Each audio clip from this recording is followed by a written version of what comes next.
श्री कृष्ण।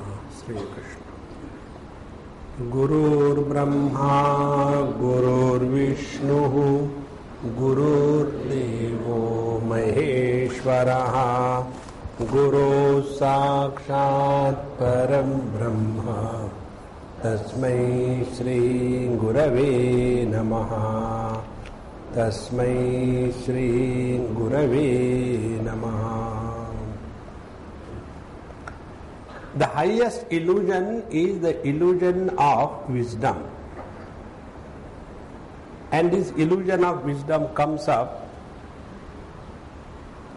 यह मिथ्या प्रत्यय अपने जीवन की सबसे बड़ी मूर्खता है, और इस मूर्खता को ही सत्य समझना यह अज्ञान की पराकाष्ठा है। और इसलिए हम इस अध्यात्म मार्ग पर चल रहे हैं, तो हम योग्य दिशा में जा रहे हैं या नहीं, ये किसको पूछेंगे? क्योंकि किसी भी व्यक्ति को ये समझ में नहीं आता कि हम गलत कर रहे हैं। मैं तो ठीक ही हूं, लोग नहीं समझते। तो इसके लिए क्या किया जाए? इसीलिए शास्त्र भिन्न भिन्न प्रकार के तर्क या पद्धति लगा करके हमको बताते हैं।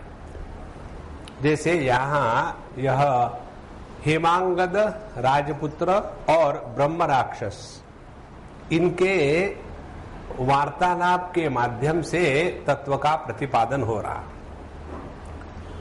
तो उन्होंने पूछा, निर्भयः को भवेत् लोके निर्दुःखश्चापि को भवेत् अदीन सर्वदा कस्यात् वदेतत् नृपनंदन। जगत में निर्भय कौन है? तो निर्भयः संगरहितः, जो कहीं फंसा नहीं है वही निर्भय है। संग माने आसक्ति, जहां जहां हम आसक्ति में फंसे हैं वही हमारे भय का कारण है। कैसी आसक्ति और कैसा भय? जिसको हम पकड़ के रखना चाहते हैं वो निश्चित रूप से छूट के जाने वाला है, और ये हमको मालूम है, और फिर भी हम उसका त्याग नहीं करना चाहते, और इसीलिए डर डर के रहते हैं। तो निर्भयः संगरहितः, इसलिए जो व्यक्ति किसी भी वस्तु देश काल व्यक्ति में आसक्त नहीं है वही निर्भय होके रह सकता है। और निर्दुःखः जितमानसः, और जिसने अपने मन को जीत लिया है। तो मन को जीत लेने का तात्पर्य, यहां हम आए थे कल, तो पहले ये समझ लेना कि मन जब जीता नहीं है तो मतलब क्या? हमारे योग शास्त्र में मन की भिन्न भूमिकाएं बताते हैं। हमारा जो मन है या चित्त है 5 भूमिकाओं में रहता है। पहली भूमिका है क्षिप्त भूमिका, जिसमें हमारा मन बिना किसी कंट्रोल के भटक रहा है। क्षिप्त माने यहां से वहां, वहां से वहां। देखो, हम लोगों में जो मन के चंचलता के कारण परेशानी आती है उसको कहते हैं क्षिप्त भूमिका मन की। दूसरी है मूढ़ भूमिका। मूढ़ भूमिका माने मन किसी भी वस्तु को समझ ही नहीं सकता, उसमें इतना तमोगुण चढ़ गया है कि बैठे बैठे नींद आएगी, सुनते समय कुछ समझ में नहीं आएगा, डिप्रेशन का जैसा, या किसी को कुछ चढ़ गया हो, इस प्रकार से मूढ़ भूमिका। तीसरी आती है विक्षिप्त भूमिका। हम कहीं ना कहीं फंसे हैं। देखो, हम कहाँ फंस जाते हैं? हम फंस जाते हैं किसी एक प्रकार के दुराग्रह में। या तो हम फंसे हैं कि मैं जो कहता हूं वही ठीक है, या हम फंसे हैं सभी मेरे दुश्मन हैं, कोई मुझे नहीं समझना चाहता, सभी चाहते हैं कि मैं खराब हूं। यह जो दुराग्रह है यही हमको दुनिया में दुखी करता है। और ऐसा जो दुराग्रही व्यक्ति है वह आध्यात्मिक साधना नहीं कर रहा है। एक उदाहरण दूं आपको, ये हमेशा ही होता है। ये उदाहरण कल का बताऊं।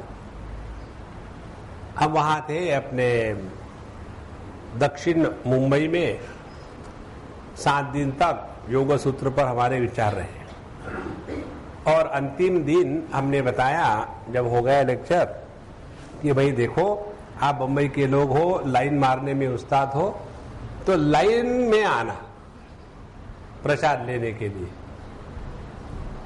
अब इतने दिन तक सुना, लेकिन जब प्रसाद लेने का समय आया तब भीड़ भाड़ करे जैसे कि मैं भाग जा रहा हूं।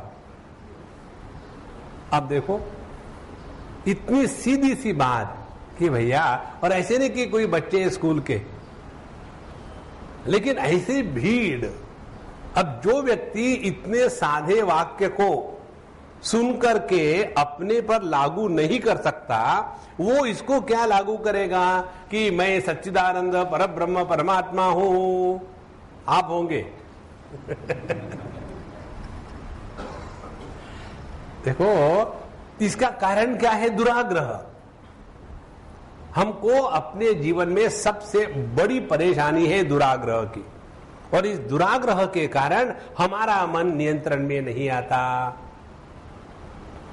और यही दुराग्रह है जो हमको पुरानी बातों को खरोच खरोच के बाहर निकालता है। यही दुराग्रह है कि जो बदले की भावना करता है। यही दुराग्रह है कि जो दूसरे की दोष निकालता है। तो जितमानसहा, अपने मन को जीतना माने 3-4 बातें। पहली बात, हमारा मन देश में भटकता है, दूसरी काल में, तीसरी वस्तु में, चौथी परिस्थिति में। इन 4 स्थितियों में हमारा मन भटकता है। तो पहले देश में हमारा मन जब तक के तुलना नहीं करेगा तब तक के जिंदा नहीं रह सकता। देखो, काल की निर्मिति कैसी होती है? जब मन के द्वारा सीक्वेंस एस्टैब्लिश होगा तब जाकर के काल की निर्मिति होती है। सूर्योदय हुआ, फिर सूर्य माध्याह्न में सर के ऊपर गया, फिर शाम हुई, सूर्यास्त हुआ। तो यही तो सीक्वेंस है। इसी के द्वारा काल की निर्मिति होती है। जहां आपने एक अनुभव किया और रुक गए, वहां दूसरा अनुभव नहीं है, तो काल का निर्माण नहीं होगा। क्यों नहीं होगा? क्योंकि मन का निर्माण नहीं हो रहा है। मन हमेशा तुलना चाहता है, तभी मन जिंदा रह सकता है। इसीलिए अपने को जिंदा रखने के लिए ये मनीराम महाराज पहले भटकेंगे देश में। हम उस देश के वासी हैं जहां गंगाराम बंदर नचाता है, देखो, और हमेशा इसी चक्कर में भटकता रहेगा। जब हम बचपन में कोंकण में थे तो ऐसा था, आजकल पता नहीं क्या हो गया। पहले हम गोवा में थे, लेकिन जब से कैलिफोर्निया आ गए हैं, बस वही पुरानी बातें, उसी में आनंद आता है। तो देश में मन भटकता है। दूसरी बात, मन हमारा भटकता है काल में। काल में मन कैसा भटकता है? पहले कितने सस्ता था, अभी कितना महंगा है। पहले मुट्ठी भर पैसा ले जाते थे और पूरा बोरी भरकर सामान लाते थे। अब बोरी भर के पैसा ले जाते, मुट्ठी भर सामान लाते। पहले क्या सामान लाते थे? पहले मुट्ठी भर पैसा ले जाते थे और बोरी भरकर मुरमुरे लाते थे। अब क्या करते हो? अब इतने सारे बोरी भर के पैसे ले जाते हैं और मुट्ठी भर के प्लेटिनम की अंगूठी ले आते। देखो, यह जो है ना, समय को लेकर के अनावश्यक बातें करना, यहां हमारा मन भटकता है। यदि आप इस चीज को जो हम आपको बताते हैं इसको प्रयत्न करो तो बहुत फर्क पड़ेगा। अपने बारे में ना किसी को बताना है, ना किसी के बारे में कुंडली लिखनी है। अपने को क्या फर्क पड़ता है? जो है वो है। तीसरी बात, हमारा मन वस्तुओं में भटकता है। कोई भी वस्तु देखी, व्यक्ति देखा कि किसी की याद आ गई और वहां भटक गए। इस प्रकार से मन देश काल वस्तुओं में भटकता है। तो जित मानसहा, जिसका मन किसी भी प्रकार के अनुभूति के कारण दूसरी विचार श्रृंखला निर्माण नहीं करता, वह मन जित मानस हो गया। उस मन को हमने जीत लिया है। तो निर्दुखो जित मानसहा, और जिसका मन अपने नियंत्रण में आ गया है वो कभी दुखी नहीं होगा। दुखी कैसे होते हैं हम? दुखी होने के अनेक अनेक कारण हम ढूंढते, उसमें हम एक्सपर्ट है। पहले दुखी होने का कारण, नोबडी अंडरस्टैंड्स मी, कोई मुझे समझता नहीं। तुम समझदार हो क्या? ऑफ कोर्स, जो समझदार होता है वो दुखी नहीं होता। देखो, तो यह जित मानस, पहली बात हम सोचते हैं दुनिया हमको समझे, ये कभी नहीं होगा। दूसरी बात, हमको जब किसी पर कोई अधिकार है ये भ्रांति हो जाती है, तब हम दुखी होना शुरू हो जाते हैं। इसको समझ लेना भैया, हमारा जगत में किसी पर कोई अधिकार नहीं है। 100% अपने अधिकारों का त्याग कर दो। Right of your rights, yes, they have done the same thing, right of my rights, RITES। तो तब निर्दुख, तब हम जाकर के दुख के परे चले जाएंगे। तीसरी बात, और ये बहुत महत्व की बात है, हमेशा हमारा ध्यान अपने मन के शांति पर रखना है। जगत में सबसे मूल्यवान वस्तु अपने मन की शांति है।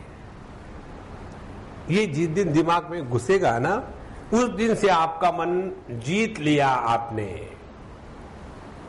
तो निर्भया संगरहिता निर्दुःखा जित मानसहा। अब तीसरी बात, अदीन आत्मा, इस जगत में लाचार, दीन माने लाचार, इस जगत में लाचार कौन नहीं होता? ज्ञात ज्ञेयहा, जिसने अपने संपूर्ण अनंत आनंद के स्वरूप को पहचान लिया है। दीनता आना माने किसी से कुछ मांगना। देखो, इस जगत में किसी से कुछ मांग करके आदमी कभी सुखी नहीं होता, केवल दीन भाव आता है।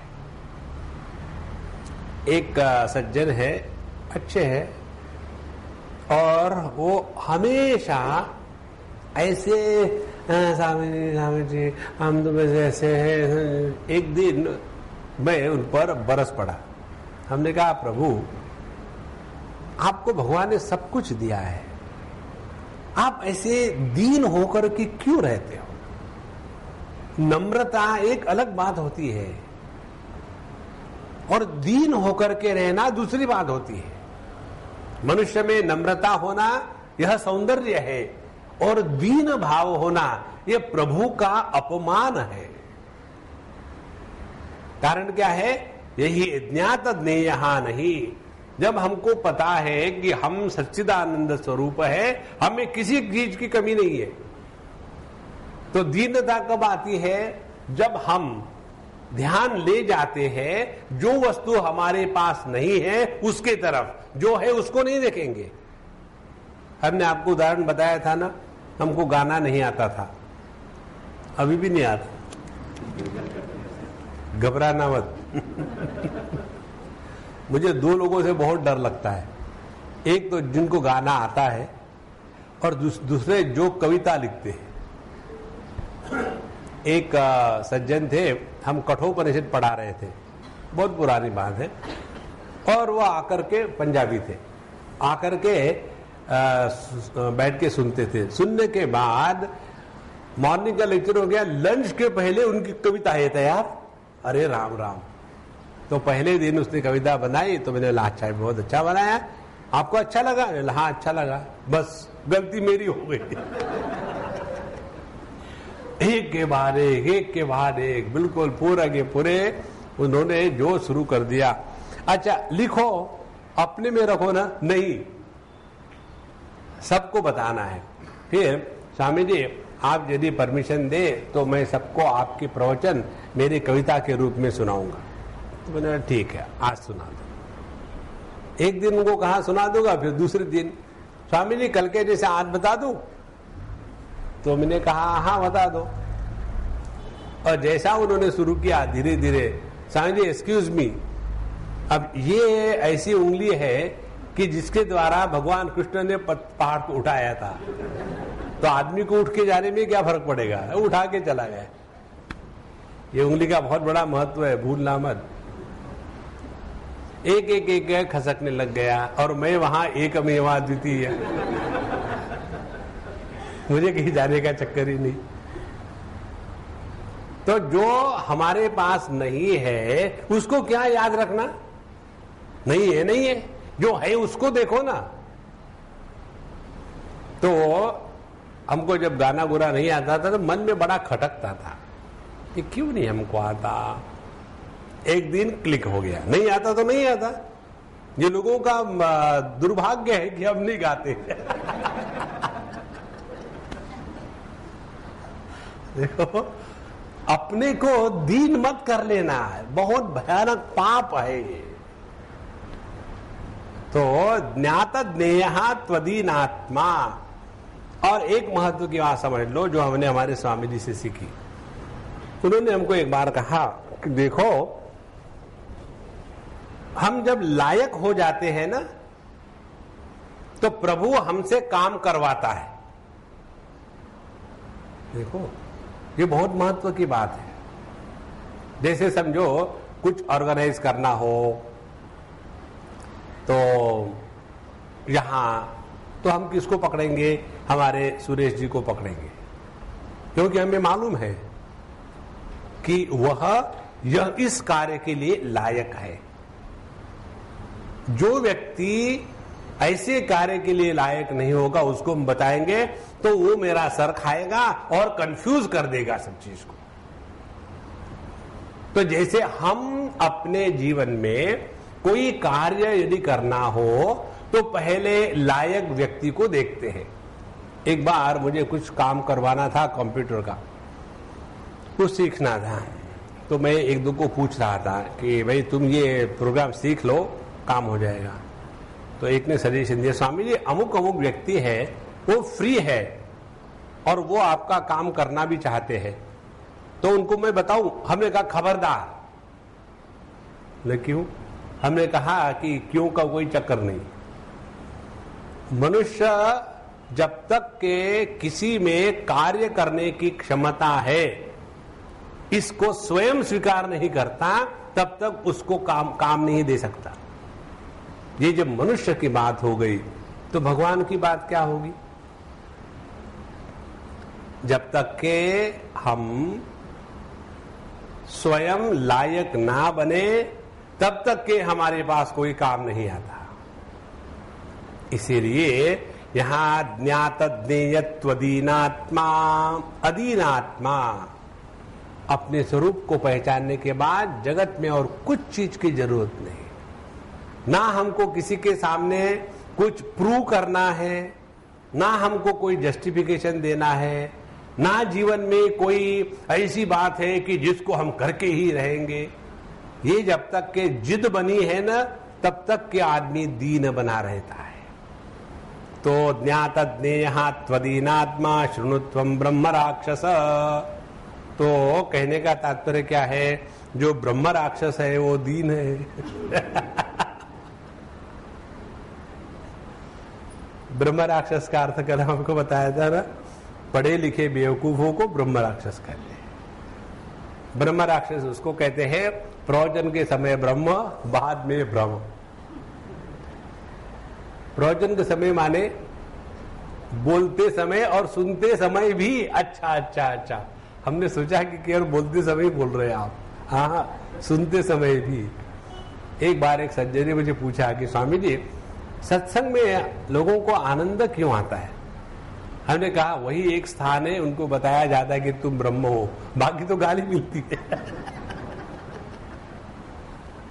कौन उनको कहता है कि तुम पर ब्रह्म हो?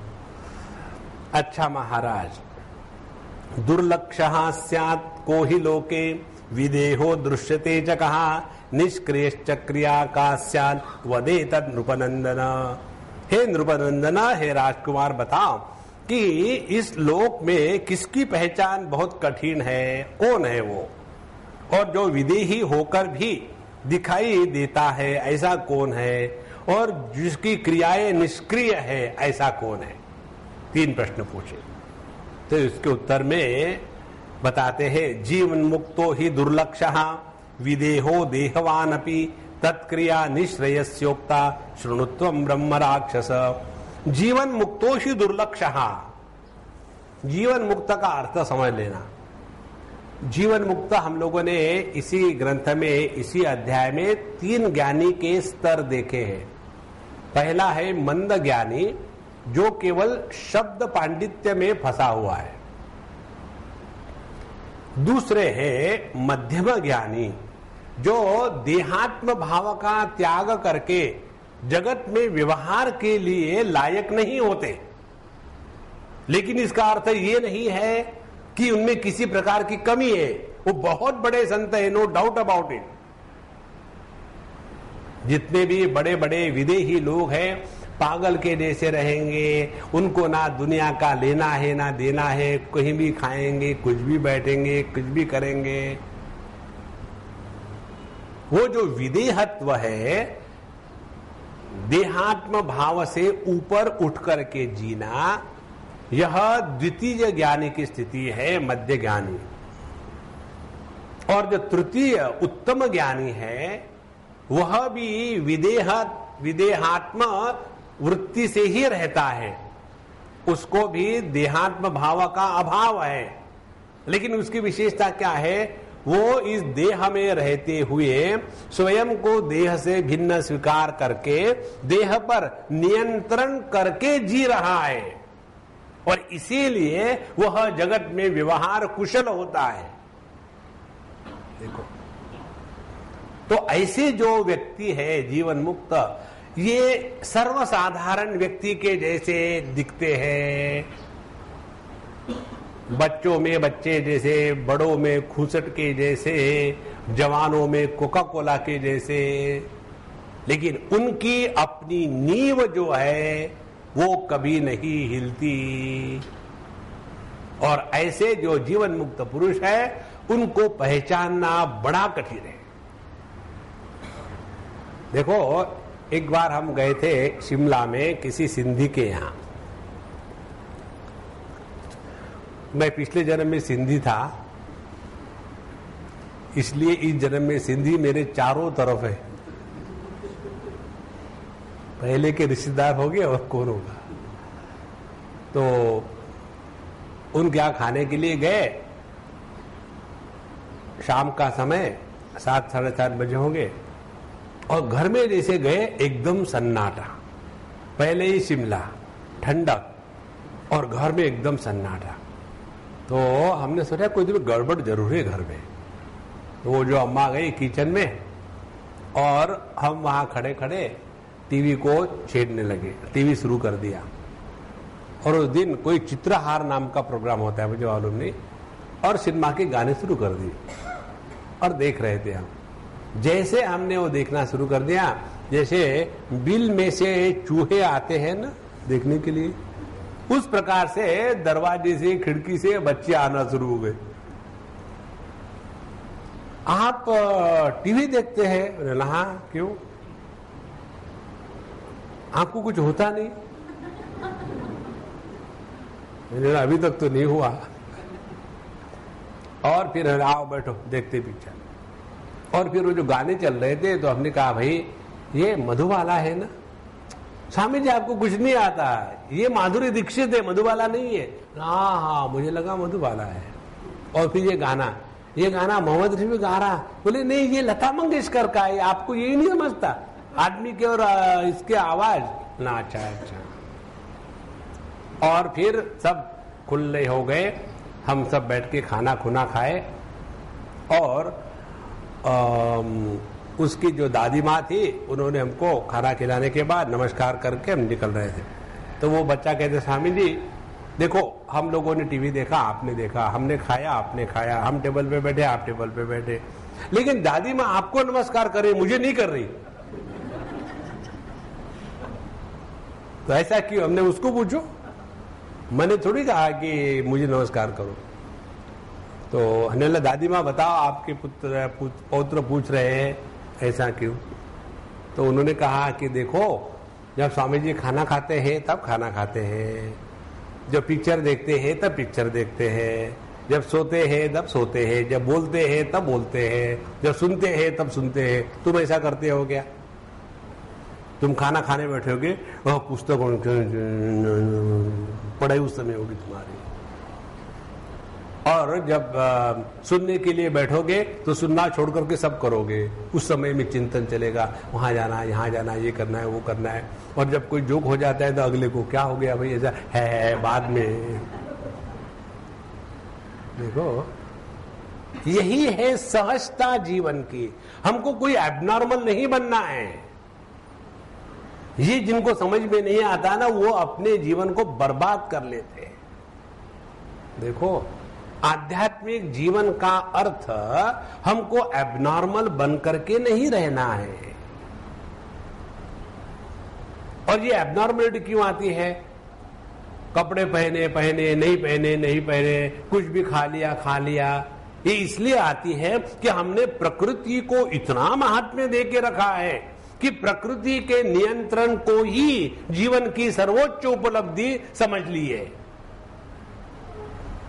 प्रकृति के नियंत्रण के बाद अपने तत्व की तरफ जिसका ध्यान होगा, उसको प्रकृति नियंत्रण में है नहीं है कोई फर्क नहीं पड़ता। देखो महत्व किस बात का है, ये बात स्पष्ट समझ लेना भैया। यहां हम लोगों ने देखा मध्यम ज्ञानी की स्थिति जो विदेह होकर के रहता है, उसका कारण उसने प्रकृति को नियंत्रण में लाने का अभ्यास बाहुल्य होता है। और यह जो उत्तम ज्ञानी है उसकी स्थिति विचार की प्रधानता से आती है। देखो एक आदमी अपने मन के विकारों को, डिप्रेशन को, एक्साइटमेंट को शांत करने के लिए दवाई खाएगा, साइकेट्रिस्ट के पास जाएगा।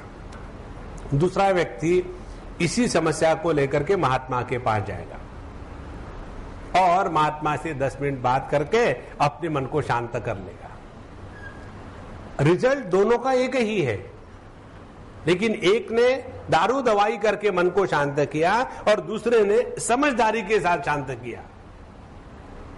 देखो इसीलिए अपने जीवन में ये समझदारी को लाना, यही ज्ञान मार्ग का अर्थ है। कल हम वहां पातंजल योग दर्शन पर बात कर रहे थे तो यह विचार हमको मिला, बड़ी खुशी हुई। तत्र स्थितौ यत्नोभ्यासः, एक सूत्र आता है कि योग चित्तवृत्ति निरोधः, योग का अर्थ है चित्तवृत्तियों का निरोध करना। अब वृत्तियां क्या है वो बता दिया, 5 प्रकार की वृत्तियां होती है। उसके बाद बता दिया इन वृत्तियों को रोकने के लिए क्या है उपाय, तो बताते हैं कि अभ्यास वैराग्याभ्याम तन्निरोधः। फिर सवाल आता है अभ्यास किसको कहते हैं, तो मन को निर्विचार रहने के प्रयत्न को अभ्यास करते हैं, कहते हैं। अब ध्यान से सुनना, स्थूल शरीर का अभ्यास, प्राण का अभ्यास और मन का अभ्यास, 3 भिन्न प्रकार के अभ्यास हो गए। स्थूल शरीर का अभ्यास कौन सा होगा, सूर्य नमस्कार करो, चंद्र नमस्कार करो, देखो उठो बैठो, ये आसन लगाओ, वो आसन लगाओ, ये शरीर का अभ्यास हो गया। और एक आसन में हम घंटे भर बैठ सकते हैं, बड़ी उपलब्धि हो गई, उसी में फंसे हैं। दूसरा प्राणों का अभ्यास, हम इतने प्राणायाम कर सकते हैं, हम इतने दंड बैठक लगा सकते हैं, यह प्राणों का अभ्यास। मन का अभ्यास, मन का अभ्यास है मन को समझाओ, एजुकेट योर माइंड। टीचिंग और educating the mind is the practice of knowledge. वहां जबरदस्ती से नहीं होता, ठीक है पकड़ के बैठे हैं, कुछ नहीं होगा।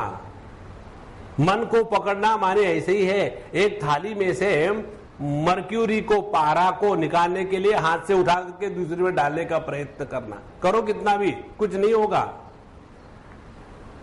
इसीलिए मन को नियंत्रण में लाने का अभ्यास होता है, मन को समझाओ। और ये जब तक के समझदारी नहीं होगी तब तक के हम इस प्रकृति के क्षेत्र में पहले भोगी बन करके परेशान थे, अब योगी बन के परेशान है। देखो, बोथ भोगी एंड योगी दोनों भी इस प्रकृति के ही चक्कर में फंसे। देखो, इसीलिए अपने इस जीवन मुक्ति को प्राप्त करने के लिए ये समझना है कि यह जागरण, स्वप्न, सुषुप्ति, समाधि, ये चारों की चारों स्थितियां उपाधि में है। चैतन्य की जागृतावस्था नहीं होती, चैतन्य की स्वप्नावस्था नहीं होती, चैतन्य सुषुप्ति में नहीं जाता, चैतन्य की समाधि नहीं होती। क्योंकि जागृत, स्वप्न, सुषुप्ति, समाधि यह प्रारंभ होते हैं, थोड़े समय तक रहते हैं और फिर खत्म हो जाते हैं। जो चेतना है न उदेति न अस्तम एति, इसका कहीं प्रारंभ नहीं है और इसका कहीं अंत नहीं है। यह जागृत, स्वप्न, सुषुप्ति, समाधि इनका प्रारंभ और अंत होता है। इसीलिए हम जब अपने स्वरूप में स्थित होकर के रहेंगे तो बाहर का फिर व्यवहार क्या होगा, एकदम नाटक। देखो, और इसी नाटक को लेकर के हमारे शास्त्र कहते हैं ये दुनिया क्या है, कृष्ण लीला है, ये दुनिया क्या है, राम लीला है। देखो, जो सीता जी को लेकर के रामायण में प्रसंग आता है ना, उसमें ये बात लक्ष्मण जी को भी मालूम नहीं थी। कौन सी बात? जब भगवान रामचंद्र जी वहां से निकले अपने चित्रकूट से, तो उन्होंने और सीता जी ने अपने में गुफ्तगू कर ली कि देखो अब हमारी लीला शुरू होने वाली है, तुम ऐसे करना, अग्नि में प्रवेश करके तुम्हारा जो एक भ्रांत रूप है, पड़छाया है, वो बाहर आ जाए। तो सीता जी अपने को, जो ओरिजिनल सीता है, वो अग्नि में प्रवेश कर लेती है और जेरॉक्स कॉपी बाहर आ जाती है। और ये भगवान राम के सिवा किसी को मालूम नहीं, लक्ष्मण को भी मालूम नहीं। और उसके बाद चले गए जंगल में, और उधर से रावण सन्यासी का रूप लेकर के आता है और कौन सी सीता को ले जाता है, जेरॉक्स कॉपी। ये किसी को मालूम नहीं। नाटक पूरा हो गया। और जब सीता जी वापस आ गई रावण को मारने के बाद, अब भगवान राम को जेरॉक्स से क्या मतलब है? उनको तो ओरिजिनल चाहिए थी, तो फिर जेरॉक्स का क्या करे? बोले ठीक है, जेरॉक्स की कॉपी जो है अब इसको अग्नि में भेज दो, इसीलिए अग्नि परीक्षा करेंगे। तो अग्नि परीक्षा में क्या हो गया, जेरॉक्स कॉपी जल गई और ओरिजिनल बाहर आ गई। देखो, तो माने सीता जी को रावण ले गया था, ये रावण की भ्रांति ही थी, सीता जी को कोई नहीं स्पर्श कर सकता। इसी प्रकार से यह जो शुद्ध चैतन्य है, इसको कोई टच नहीं कर सकता, चाहे जागृत आवे, स्वप्न आवे, सुषुप्ति आवे या समाधि आवे जावे। लेकिन व्यक्ति का महात्म्य किसके प्रति है? यदि हमारा ध्यान इस प्रकृति में फंसा है तो जितने हम भोग में अपने को नष्ट कर लेते हैं उतने ही योग में नष्ट कर लेते हैं। ध्यान स्वरूप की तरफ नहीं जाएगा, इसी में फंसे रहेंगे। देखो, एक हमारे मित्र है, स्वामी है, और बहुत पुरानी पहचान है हमारी, 30 साल की, और हमेशा हमको कहते थे कि देखो भाई, तुम जरा कुछ आसन प्राणायाम ये सब किया करो। हमने कहा देखो भाई, मुझसे कभी नहीं होता, क्योंकि हम तो डायरेक्टली मक्खन खाने वाले हैं, मेहनत करने वाले नहीं है। और हमने उनको ये बताया, देखो हमारा सिद्धांत क्या है, यदि आसन प्राणायाम के चक्कर में फंसेंगे ना तो देहात्म बुद्धि दृढ़ हो जाती है। देखो, जिसके कारण देहात्म बुद्धि दृढ़ होती है वह पाप है। बहुत सरल सरल बात है, और इसी से तो निकल जाना है। बोले नहीं नहीं, फिर इतने बड़े लोगों ने बताया गलत है। हमने कहा गलत है, हम अपनी बात बता रहे हैं, और फिर हम दोनों अपने अपने मार्ग पर चल रहे हैं। अब उनको दुनिया भर के सभी रोग एक के बाद एक लग रहा है। तो हमने कहा भाई तुम्हारी तबीयत कैसी है? बोले पता नहीं क्या है, वो भगवान की पता नहीं क्या लीला है, समझ में नहीं आता। यहाँ ये वहाँ वो, और नाक का दर्द है, सर का दर्द बना रहता है, उसका वो MRI किया, कुछ निकलता नहीं। मैंने कुछ है क्या? कुछ हो तो निकलेगा, जब खाली है तो क्या निकलेगा? तो तुम्हारी तबीयत कैसी है ना, फाइटिंग फिट। बोले कारण क्या है? हमने कारण ये कि हमने योगाभ्यास नहीं किया। देखो, एक बात समझ लो, शास्त्र के सिद्धांत के अनुसार चलोगे तो प्रत्येक योग के सिद्धांत की बात हम आपको बता रहे हैं। प्रत्येक देह कितने बार ब्रीदिंग करने वाला है ये पहले ही डिसाइड है। तो number of breathing determines the age of the body. तो इसमें हम क्या फर्क करने वाले? जब तक रहेगी तब तक रहेगी। हमको कल परसों कोई बोल रहा था, Swami ji you should take little coolly, आप कितना दौड़ भाग करते हो, थोड़ा बहुत जरा आराम किया करो। हमने कहा महाराज, जब तक ये गाड़ी चलती है ना रगड़ लो। एक बार गाड़ी पंचर हो गई तो अगले ही जन्म में उठेगी। बहुत सरल है गणित। तो जब तक के ये देह के माध्यम से जितनी भगवान की सेवा होती है कर लो, रगड़ लो। स्वास्थ्य रख करके करोगी क्या? ऑन द कॉन्ट्ररी, जो बीमार है उन पर भगवान की कृपा है। क्यों? बिजी रहते ये दवाई खाएगी नहीं, वो दवाई खाएगी नहीं, ये गोली नहीं ली, वो गोली नहीं, ये गोलियां खत्म हो गई है, और ये अपने माला के जगह में गोलियां को गिनते रहते हैं। देखो महाराज, इसीलिए यह जो जीवन मुक्त है ये इस प्रकृति के क्षेत्र से हट करके अपने चैतन्य के क्षेत्र में निवास करते हैं। इसीलिए आपने देखा होगा जो जीवन मुक्त पुरुष है, उत्तम जीवन मुक्त, वो किसी को शाप नहीं देते। यहां आता है, आगे जाके आएगा तो अपनी जब कहानी बताते हैं, ये जो अष्टक ऋषि है जिनका अपमान इस ब्रह्म राक्षस ने किया था, वो तो शांत थे क्योंकि वो उत्तम ज्ञानी थे। उनका शिष्य उत्तम ज्ञानी नहीं था, प्रकृति पर पूरा नियंत्रण था। उसको आ गया गुस्सा, मेरे गुरु का अपमान किया है, मैं तुमको शाप देता हूं। क्यों? मैं और तू, यह भेद अभी बना है। जीवन मुक्त वो है जिसके जीवन में यह भेद का हमेशा के लिए समापन हो गया। फिर वो व्यवहार कैसा करता है? नाटक करके रहो। देखो, आप जीवन में कभी दुखी नहीं होगे। इसीलिए जीवन मुक्तो ही दुर्लक्षः विदेहो देहवान अपि। और देहवान अपि विदेहहा, भले वो देह में रह रहा है फिर भी देह के परिच्छिन्नता से जो परिच्छिन्न नहीं रहता वह है विदेह। विदेह का तात्पर्य ये नहीं है कि देह का भान नहीं रहना।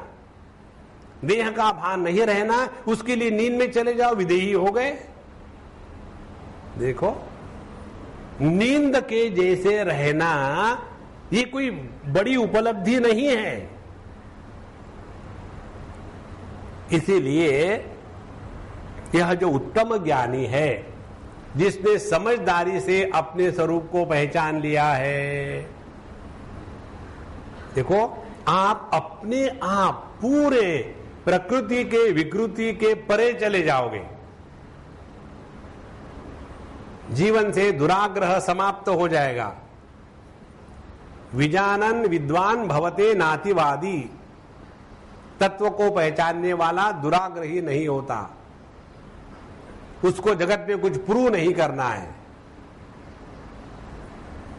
और इससे भी बड़ी महत्व की बात, जो अपने स्वरूप पे निष्ठा प्राप्त कर चुका है वही इस जगत का भला कर सकता है, अन्यथा कोई नहीं। इसलिए विदेहा देहवानपि, ये देह में रहते हुए भी, सबके साथ सामान्य व्यवहार करते हुए भी उसकी अपनी अद्वैत निष्ठा में कहीं कमी नहीं होती।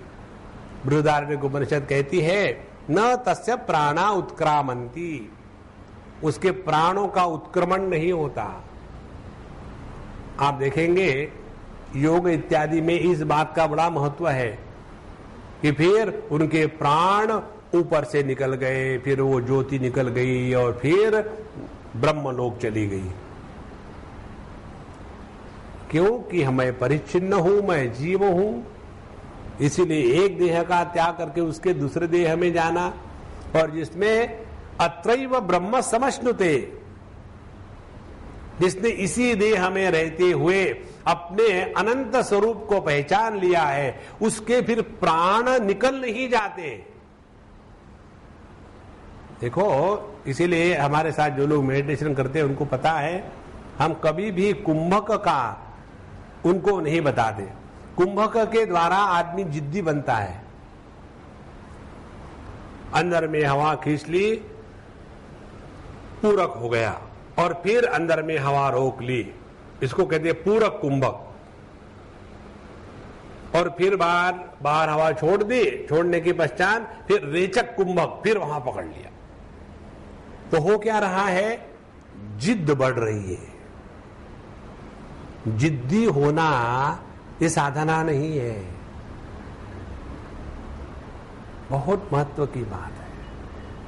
धीरे धीरे धीरे धीरे आपके प्राण इतने हल्के पुल्के हो जाते हैं कि अल्टीमेट, वशिष्ठ ऋषि ने वशिष्ठ संहिता में बताया है भगवान रामचंद्र को, कि वह केवल कुंभक की स्थिति में आ जाते हैं। और केवल कुंभक स्थिति में आने के बाद नहीं वहां पूरक है, ना वहां रेचक है, ना वहां कुंभक है। इस स्थिति में प्राणों का उत्क्रमण नहीं होता। देखो, इसका उदाहरण देना हो तो कोई नमक की दाल समुन्दर को नापने के लिए कूद पड़े तो बाहर नहीं आएगी।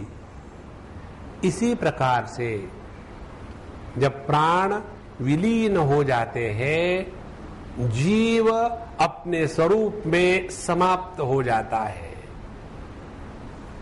इस स्थिति में जो है, ऐसे जीवन मुक्त को पहचानना बड़ा कठिन है, और वही विदेही है।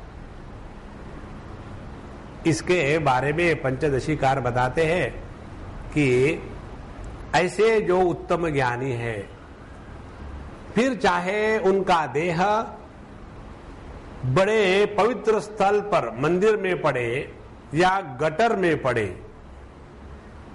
चाहे ध्यान करते हुए चला जावे या लेटे हुए चला जाए, उससे कोई फर्क नहीं पड़ता, क्योंकि उनके प्राण निकलते नहीं, न तस्य प्राणा उत्क्रामंती। लेकिन आप देखेंगे जितने ये योगाभ्यास इत्यादि करने वाले हैं, ये इस चीज को बहुत महत्व देते हैं, इतना महत्व देते हैं क्योंकि उनकी नींव इसी पर बैठी हुई है। पातंजल योग दर्शन सांख्य शास्त्र यही बताता है, अनेक पुरुष है और यह केवल प्रक्रिया है, ये हम भूल जाते हैं। हमने आपको पहले भी बताया था, चॉकलेट को आकर्षित बनाने के लिए उसको बढ़िया सुंदर रैपिंग होती है। इसी प्रकार से इस तत्व को हमारे सामने प्रस्तुत करने के लिए यह जीव की रैपिंग में देते हैं, लेकिन असल में जीव तत्व एक ही है, अनेक नहीं है। इसलिए ये विचार मांडुक्य कारिका में बड़े विस्तार से आया है। तो जीवन मुक्तो ही दुर्लक्षः विदेहो देहवान अपि तत्क्रिया निष्क्रियस्य उक्ता। तीसरा प्रश्न था, निष्क्रिय क्रिया किसकी होती है? जीवन मुक्त की सभी क्रियाएं निष्क्रिय होती है। कारण क्या है? वो कुछ करता नहीं, और जब आप कुछ करते नहीं तो आपको सफलता और विफलता दोनों से कोई मतलब नहीं। जैसे हम बच्चों के साथ खेल रहे हो तो बच्चे का तो बड़ा चलता है, I should win, I should win, और आप बड़े हो करके उसके साथ झगड़ा करोगे तो फिर हम उसमें स्वयं हो करके अपने आप को हरा लेते हैं। मालूम है कि खेल है, वास्तविक थोड़ी है। इसी प्रकार से जीवन मुक्त को पता है ये सब का सब एक खेल चल रहा है। खेल शब्द का अर्थ मालूम है क्या है?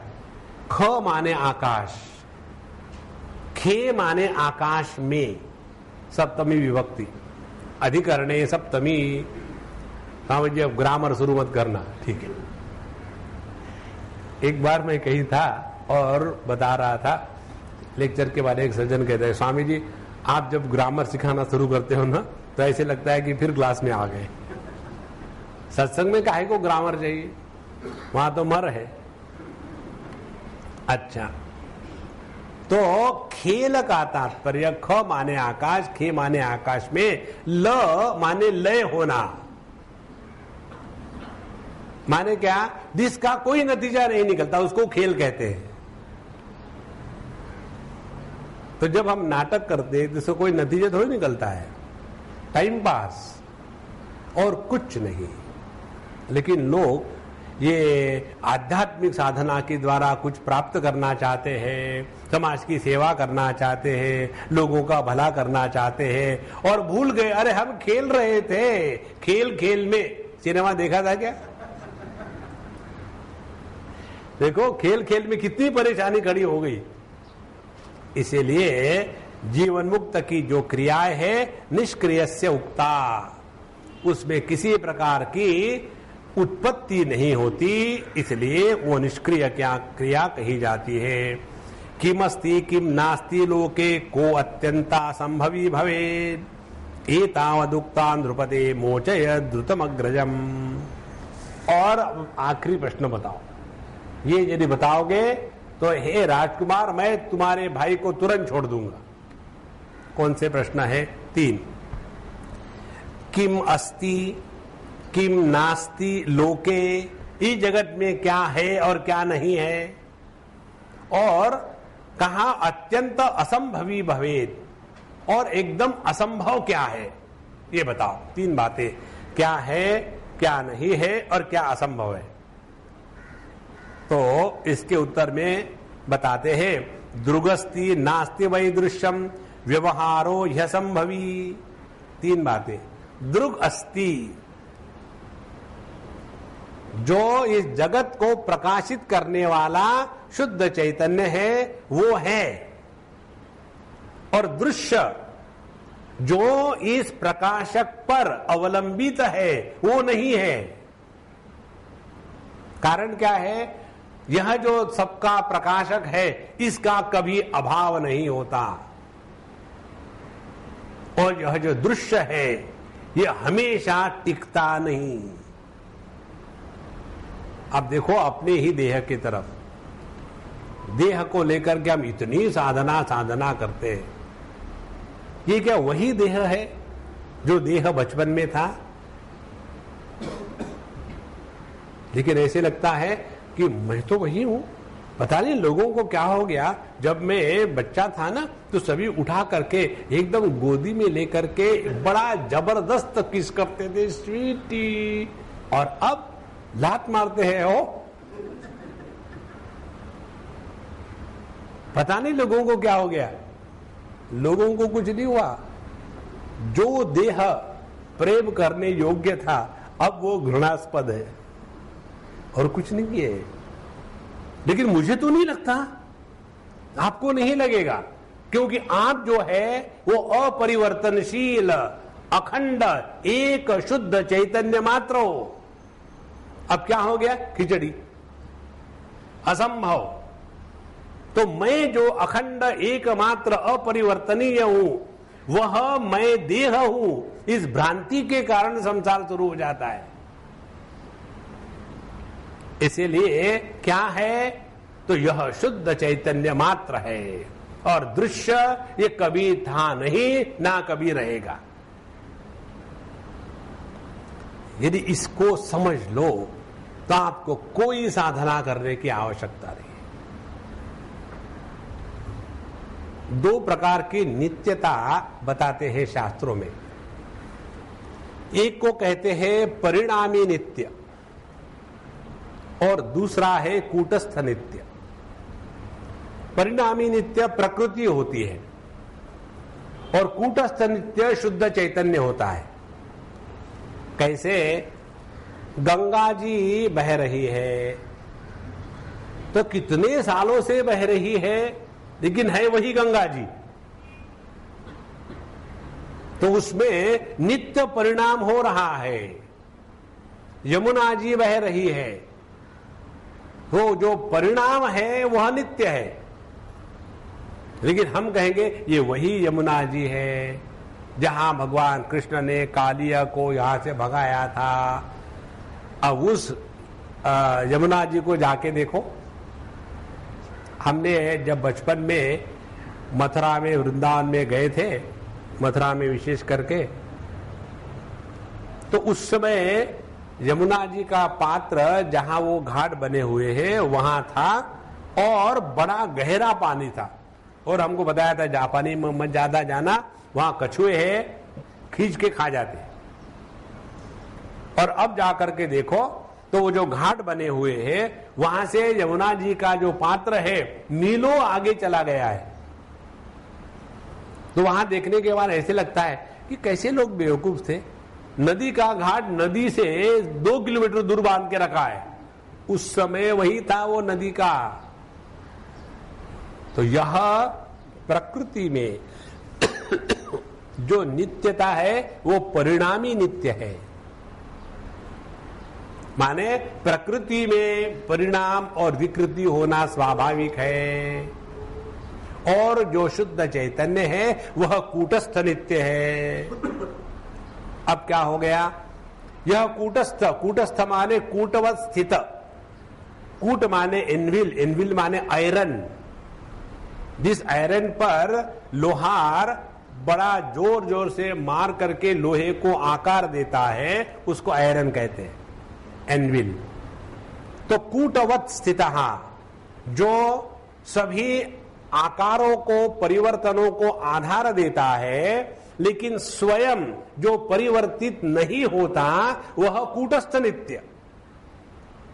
तो यह जो कूटस्थ नित्य है वह है, और यह जो परिणामी नित्य है ये नित्य निरंतर अखंड बदल रहा है, वो नहीं है।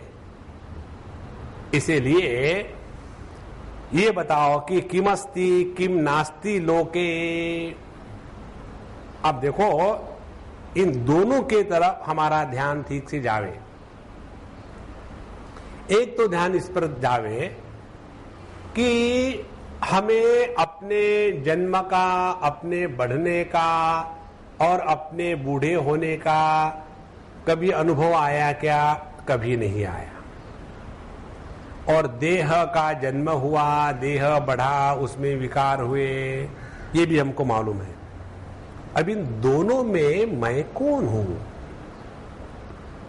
नहीं, लेट अस कॉम्प्रोमाइज। क्या? देह के रूप में मैं हूं, संसार शुरू। देखो, इसीलिए यह जो विवेक है, दुर्गस्ति, यह जो सबका प्रकाशक दृष्टा है, वही है। नास्ति वही दृश्यम। और जो दृश्य पदार्थ है उसका कोई अस्तित्व नहीं है। और तीसरी बात, व्यवहारो ही असंभवी।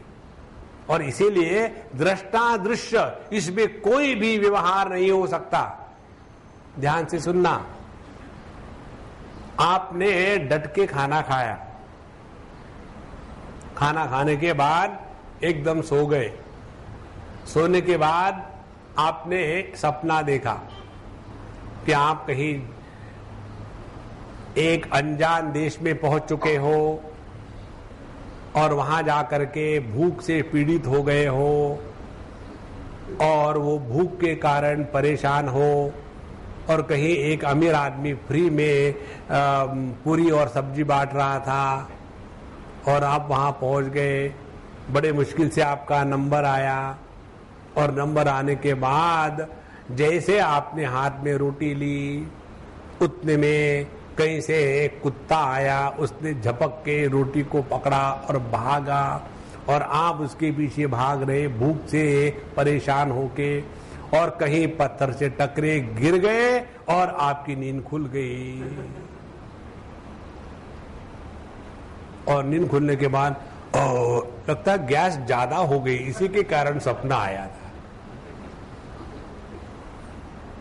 तो जो भूख की अनुभूति सपने में हुई, देखो, यह भूख किसको लगी थी? जागृत को कि स्वप्न को? और अनुभव स्पष्ट था। तो सपने में जो भूख का अनुभव था उसको प्रकाशित करने वाला चैतन्य, और जागृत अवस्था में आने के बाद अरे वो तो सपने की भूख थी, तो क्या सपने की भूख को हम जागृत के अन्न से क्षमा कर सकते हैं? नहीं। लेकिन दोनों का प्रकाशक एक ही चैतन्य है। इसीलिए चैतन्य और प्रकृति, इनमें कोई भी व्यवहार संभव नहीं है, कोई संभव नहीं है। जैसे पानी और घी को मिलाना संभव नहीं है, प्रयत्न करोगे तो क्या होगा? इमल्शन होगा। दिस इमल्शन इज जीव, वास्तविक नहीं है। इसी प्रकार से इस जगत में व्यवहार असंभव है। अब इससे क्या निकलेगा?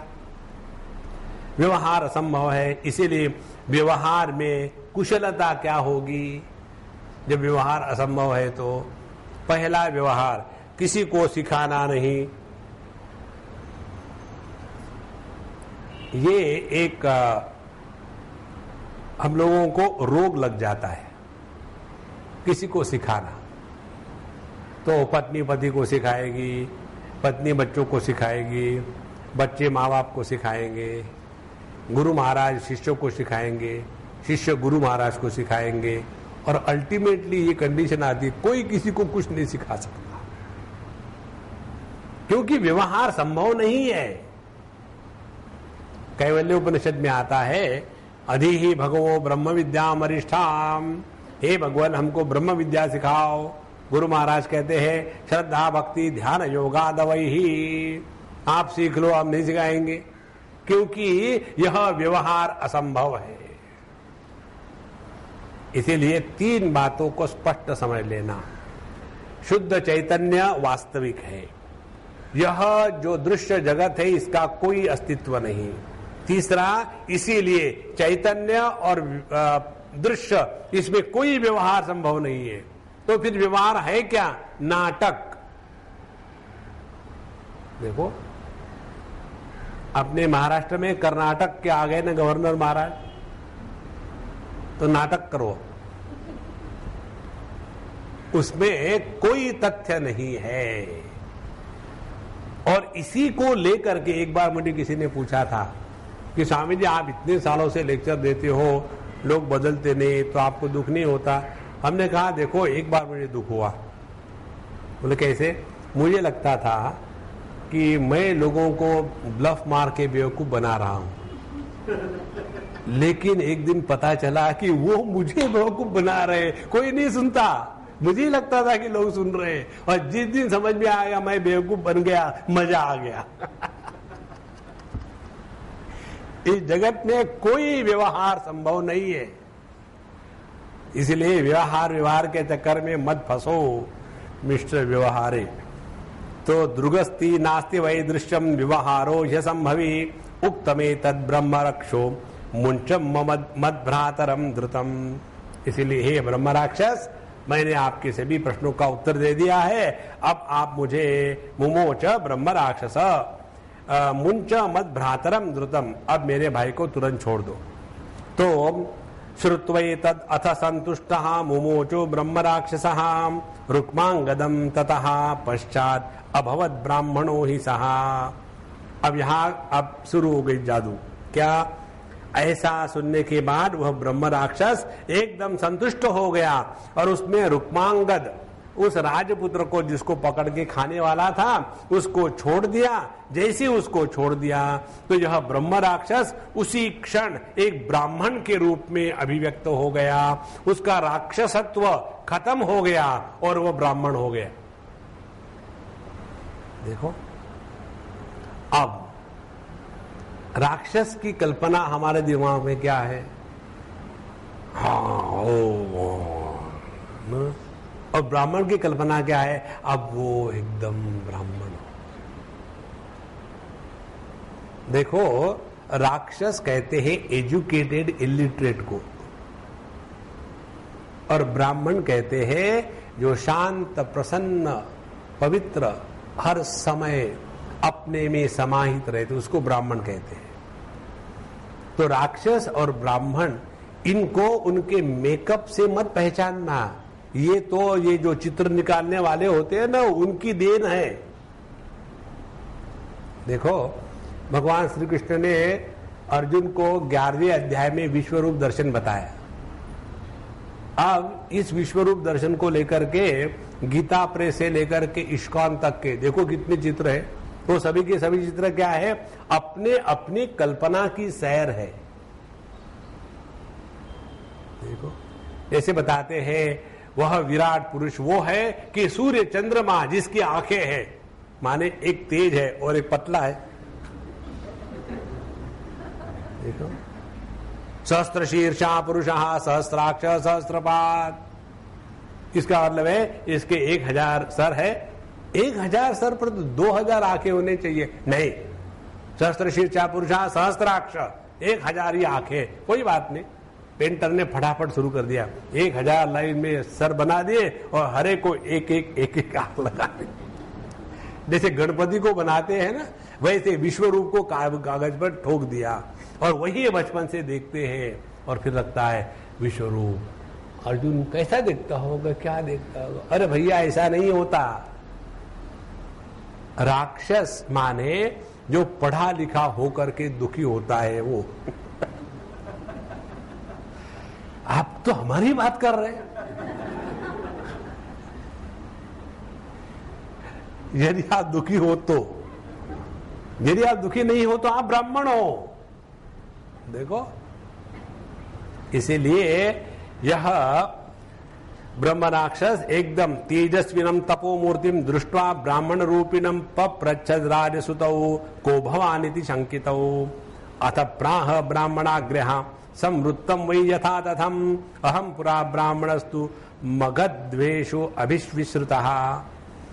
जब उस तपोमूर्ति ब्राह्मण को उन्होंने देखा तो इन 2 राजपुत्रों ने प्रश्न पूछा कि भगवान कौन इति, आप कौन है भगवान, बताइए।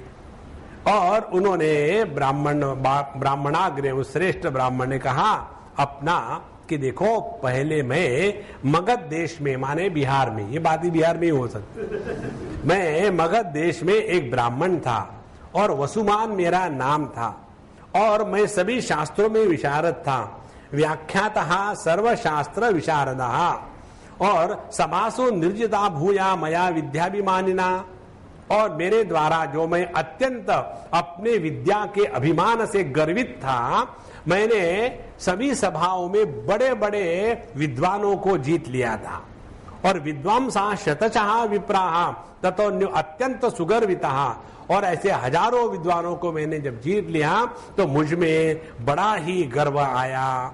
और कदाचित मगधेशस्य सभयामष्टकम मुनिम परावरद्यम संशांतम वादार्थी संगतो भवत्। और एक बार की बात है, इस मगध देश के जो नरेश थे उनके सभा में एक अष्टक नाम के अत्यंत श्रेष्ठ संशांतम, अत्यंत शांत, परावरद्यम, जो तत्व में प्रतिष्ठित थे, ऐसे संत आ गए और मैंने उनके साथ वार्तालाप और वाद विवाद करना शुरू कर दिया।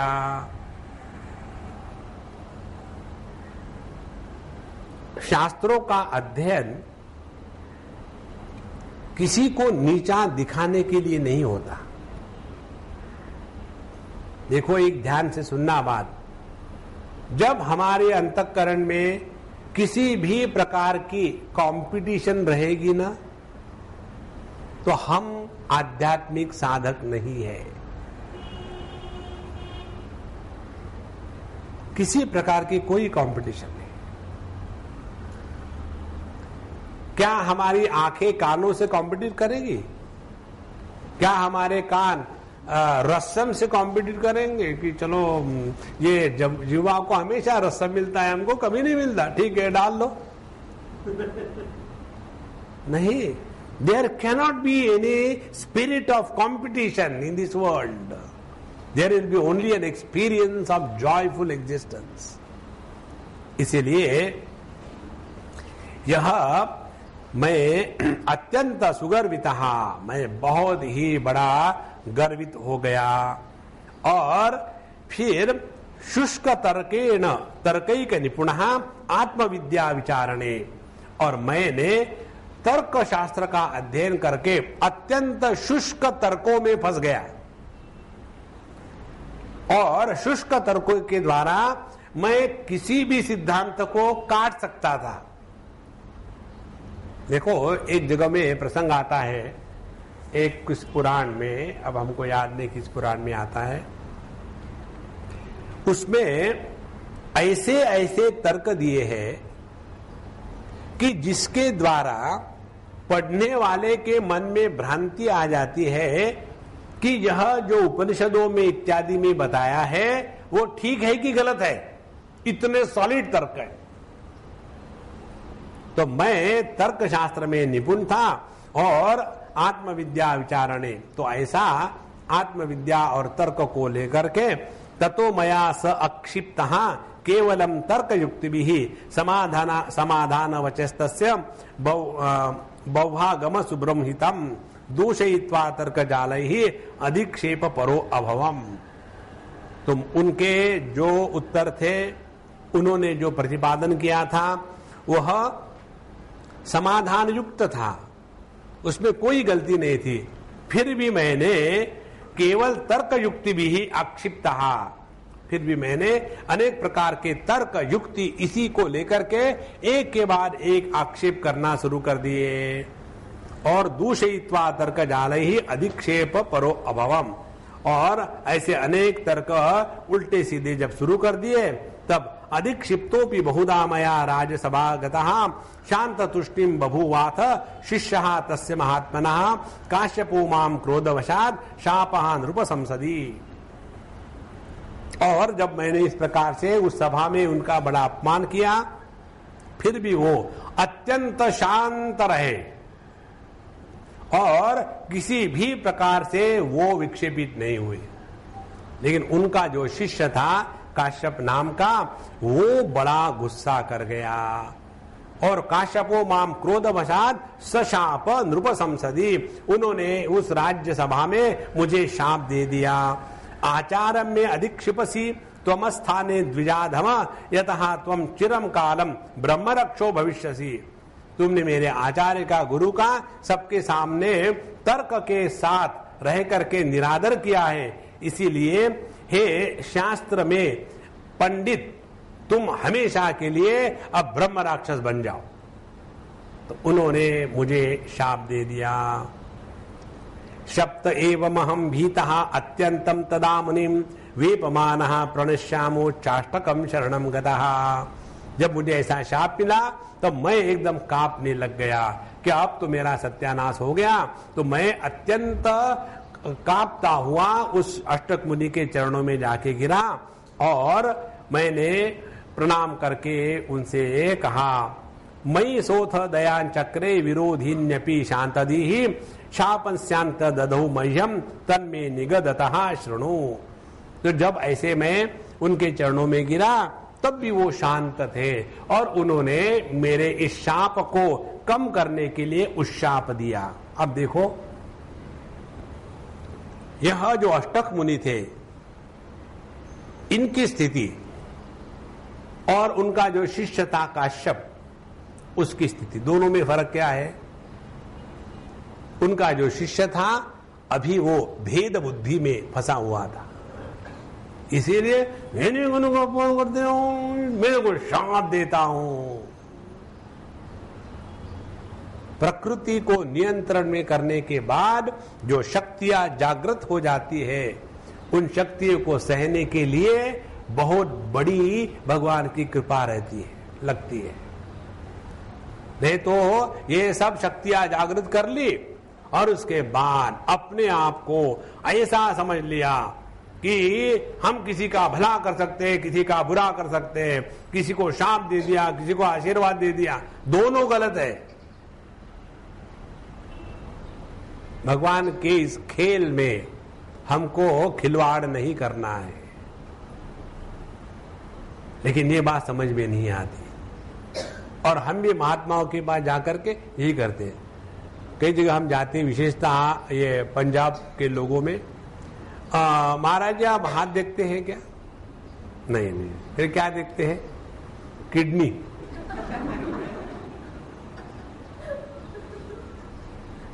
स्वामी जी कुछ तो ठीक से बता रहे, ठीक है निकालो, मैं देखता हूं, फिर रख लेना। तो यह जो है, हम भी जाकर के चाहते हैं कि हमको कुछ बतावे, और क्या बतावे? हम जो चाहते हैं वो बतावे। इसलिए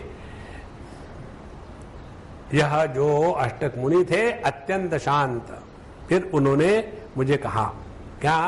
प्रश्नान त्वयापि हि कृतान प्रयुक्ताश्च मया हितान स्थापितान केवलै तर्कैहि यदैक प्रतिवक्षति कदाचित् विद्वांस तदा शापात् विमुक्तः भविष्यसि तत्शापात् ते मुक्तः चिराय नृपनंदन। फिर उन्होंने कहा कि देखो, तुमने मुझे जितने प्रश्न पूछे, ये सभी के सभी प्रश्न जब एक ही व्यक्ति एक ही साथ तुम्हारे सभी प्रश्नों के उत्तर देगा, तब जाकर के तुम्हारी इस शाप से मुक्ति होगी। और इसीलिए मैं इन प्रश्नों को लेकर के तंग था। तो और हे नृपनंदन, हे राजकुमार, आपने मेरे अकेले ने सभी प्रश्नों के संपूर्ण और योग्य उत्तर दे दिए हैं और इसीलिए मैं इस शाप से मुक्त हो गया हूं। तत्वाम मन्ये महात्मानम ज्ञात ज्ञेय नृषोत्तमम। इसलिए हे राजकुमार, मैं आपको उत्तम ज्ञानी समझता हूं। और इति उक्तः तेन विप्रेण विस्मृतो अभूत नृपात्मजः। जब ऐसी अपनी कहानी उस ब्रह्म राक्षस, अब जो ब्राह्मण के रूप में प्रकट हो गया था, उनकी सब बातें सुनकर के उनको बड़ा विस्मय लगा। ततो भूयो नृपसुतो अनुयुक्तेन स्तेन सर्वशः वसुवंतम बोधयित्वा सम्यक् प्रागात् पुरम स्वकम। और उसके बाद उस वसुवान ब्राह्मण ने अनेक प्रश्न पूछे और उन सब का उत्तर दे करके फिर वह ब्राह्मण वहां से चला गया। इन राजकुमारों ने उसकी बड़ी खातिर करी, उनका सम्मान किया और उसके पश्चात प्रणम्य वसुमंतम तम सहितो भ्रातृ सैनिक ही एतत्ते सर्वमाख्यातम यत् पृष्ठम भार्गवत त्वया। और फिर ये दोनों राजकुमार अपने अपने स्थान पर चले गए।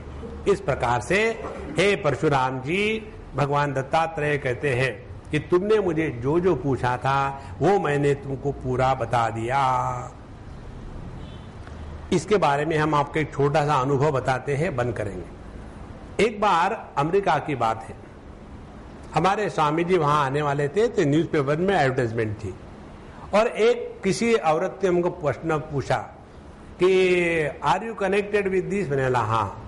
वो कौन है? हमने कहा वो हमारे गुरु है। तो बोले क्या वो रियलाइज है?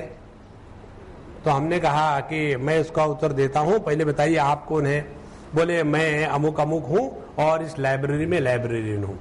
तो हमने कहा आप अच्छी लाइब्रेरियन है कि नहीं इसकी परीक्षा करने का मुझे कोई अधिकार नहीं, क्योंकि मुझे पुस्तक ही मालूम नहीं किसको कहते हैं। तो आपकी परीक्षा तो दूसरा उच्च कोटि का लाइब्रेरियन ही कर सकेगा। हमने कहा इसी प्रकार से जो रियलाइज है कि नहीं ये तो दूसरा रियलाइज व्यक्ति ही जान सकेगा। हम तो अज्ञानी हैं और इसीलिए हम श्रद्धा के साथ उनको स्वीकार करते हैं। बात खत्म हो गई। दूसरे दिन मुझे फोन आया और उस फोन पर मुझे ऐसी उल्टी सीधी बातें सुनाई एक आदमी ने, दुनिया भर की, और मैं घंटे भर बोलता रहा शांत होकर के। और उसके बाद उन्होंने मुझे एक प्रश्न पूछा ये सब कि, और उसके किसी प्रश्न के उत्तर में मैंने उनको एक कहानी बताई। हमने कहा देखो, एक बहुत बड़े मुसलमान संत हो गए जिनका नाम था अली, और वो धर्म युद्ध खेल रहे थे, और जिन्होंने अपने शत्रु को नीचे गिराया उसको मारने ही वाले थे, तो उस शत्रु ने उनके मुंह पर थूक दिया और इसी समय उस संत ने उसको नहीं मारा, छोड़ दिया। तो उसके शिष्यों ने कहा ऐसा क्यों किया? तो उन्होंने कहा देखो, पहले तो मैं उसको धर्म के लिए मार रहा था, लेकिन उसने थूकने के बाद मेरे चेहरे पर मुझ में क्रोध आ गया, तो यह जो मारना होगा ये क्रोध युक्त होगा और ये संत का कार्य नहीं है, इसलिए मैंने छोड़ दिया। हमने कहा देखो, संत तो वही होते हैं ना, गुस्सा थोड़ी करेंगे।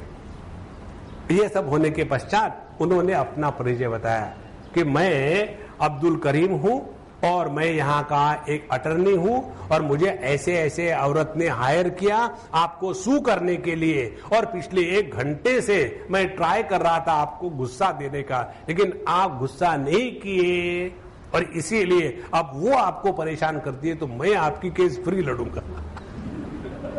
देखो दुनिया कैसी है। ओम पूर्णमदः पूर्णमिदं पूर्णात् पूर्णमुदच्यते पूर्णस्य पूर्णमादाय पूर्णमेवावशिष्यते। ओम शांति शांति शांति। हरि ओम। श्री गुरुभ्यो नमः। हरि ओम।